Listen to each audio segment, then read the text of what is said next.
Саламатсыздар ма, құрметті әріптестер? Мен Бейсенбаева Айгүл Елубайқызы, нөмір 83-ші гимназия профиль бөлімінің домбыра сыныбының педагог зерттеуші ұстазымын.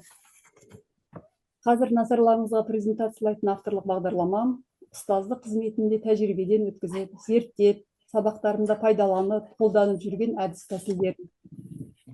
Авторлық бағдарлама тақырыбы элективті курс, гимназиялық компоненттің арнайы курстары 7-ші және 8-ші сынып оқушыларына арналған домбыра сабағы. Яғни элективті курс, гимназиялық компоненттің арнайы курстары 7-ші және 8-ші сынып оқушыларына арналған домбыра сабағы. Оқушылардың элективті курс, оқушылардың қызығушылықтары мен болашақ мамандықтарына сәйкес таңдай алатын пәндері. Бұнда оқушылар білімін толықтырып, терең бақыттай оқытылып, жаңа дағдыларды дамытып, қабілеттерін ашады.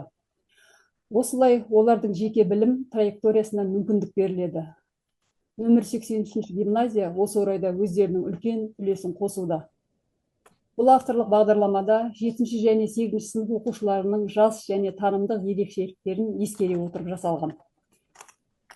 Бұл жастағы оқушыларда белсенділік, бәсекелестікке қабілеттілік, лидерлік қасиеттер қалыптасады. Физиологиялық даму ерекшелігі, бұлшық еттері дамып, физикалық күш-қуат артады.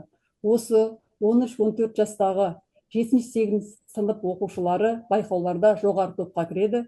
Жоғары топқа бағдарлама талаптары да өте жоғары, 2 турдан тұратын кәсіби байқауларға додаға түседі.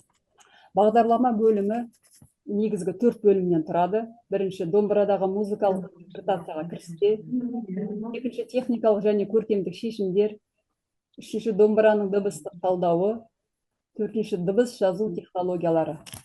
Бағдарламаның мақсаты: оқушылардың домбыра аспабында шығармаларды орындау барысында музыкалық интерпретациялау дағдыларын қалыптастыру, оның ерекшеліктері мен вариацияларын зерттеу және заманауи технологияларды пайдалану арқылы шығармашылық көзқарасты дамыту.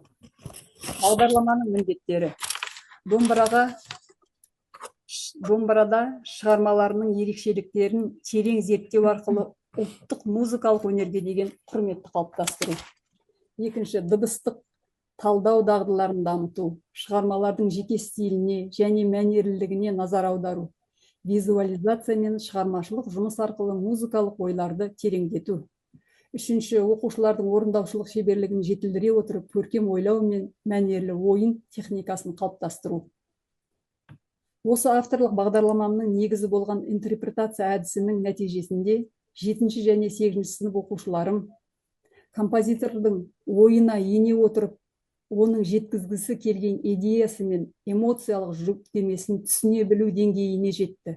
Орындаушылық қабілеттерге ие болды. Күтілетін нәтижеге осылай қол жеткізе білдік. Қорыта келгенде, оқушыларым тыңдаушы көрерменге терең эмоциялық қалдыра отырып, ықыласқа бөленген өз деңгейінде шебер орындаушы өнерпаз қатарынан бола білді. Сөзімді қазақтың қанатты сөзімен бекітсем, ұстазы жақсының ұстанымы жақсы деген жүйелі біліммен тәрбиелеп отырған оқушыларым Қазақстанымызда өткен айтулы байқауларда додаға түсіп, лауреаттар атанып, көршілес мемлекеттер Қырғызстан, Өзбекстан және сонымен қатар шет елдерде Италия, Испания, Германия, Түркия, Грузия мемлекеттерінде өткен өнер байқауларында додаға түсіп, жүлделі орындар иеленді.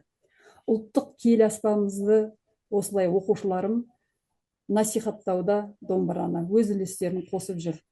Құрметті ұстаздар, сіздер өзгерістерге мойымай, әрқашан біліктілік танытып, алдыңғы қатарда бой көтеріп жүрсіздер.